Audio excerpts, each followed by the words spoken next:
Greg, as always, thank you for being here. It's good to be here, Lori. We have had new information come out recently from an officer-involved shooting, a statement from the officer about what happened, and a death certificate for the man killed. So let's talk about what the people investigating this case will be looking at and what the law has to say about this. Wow, Lori, when you talk about an officer-involved shooting, the law is fairly clear, and it's changed here in the state of Tennessee. Up until 1985, there was the fleeing felon rule, where basically officers had the right to shoot individuals if they were fleeing. A Tennessee case went all the way to the U.S. Supreme Court, State versus Garner. A 15-year-old got shot in the back, and they said no more. So here's the law and what they're going to be looking at with Internal Affairs, the DA's office, who already have this case. If you have an officer-involved shooting with deadly force, here's the rules.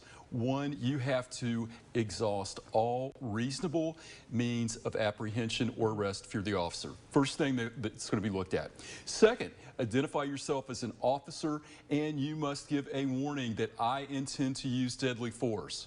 So I'm an officer, stop, come here, be under control, then I'm going to use deadly force.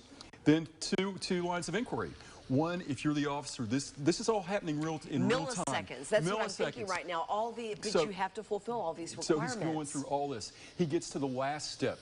Did this individual commit a crime involving serious bodily injury, or is the officer in threat of serious bodily injury? Or does his release, or if he flees, pose a risk of serious bodily injury or death to the general public? Yeah. So think about all the things racing through an officer's head when you have an officer-involved shooting. Wow. Yeah, it is. It boggles the mind when you think about all these things that they must meet. Let's talk about the taser. The taser, and here's what the reports are. The officer says happened.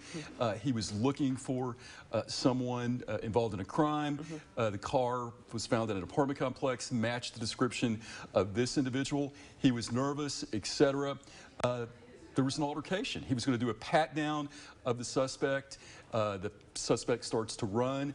Officer pulls the taser. The suspect then turns, grabs the officer's taser, and begins firing on the officer. Clearly, you had a risk of serious bodily injury.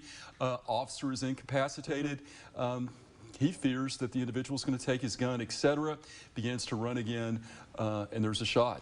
You briefly touched on this, but to end on this, because a lot of people may wonder, okay, shot in the back versus shot in the side. Well, and that's something, everyone needs to be careful because, I've not seen the autopsy reports, I've not seen the forensics, and typically they have a very detailed picture. And there's a difference, there's quadrants, the side, the back. Was it a shot that went to the shoulder blade when the suspect was turned, or was it in the middle of the back? Now, I'm hearing from off-the-record reports from law enforcement that it was near the shoulder blade, near a side quadrant, but I don't think we need to rush to judgment because that's what the DAs are going to look at. That's what Internal Affairs is going to look at. But a very unfortunate situation, but that officer is going to be put under a microscope. But again, it appears from his comments, in his mind, he did what he thought was the right thing. We'll keep following this case. Greg, thank you. Lori. And thank you, Lori. If you have a question for Greg, just send an email to AskIsaacs@WATE.com. Also, be sure to tune in to WATE 6 on Your Side News at 5:30 every Wednesday to see if he answers any of your legal questions.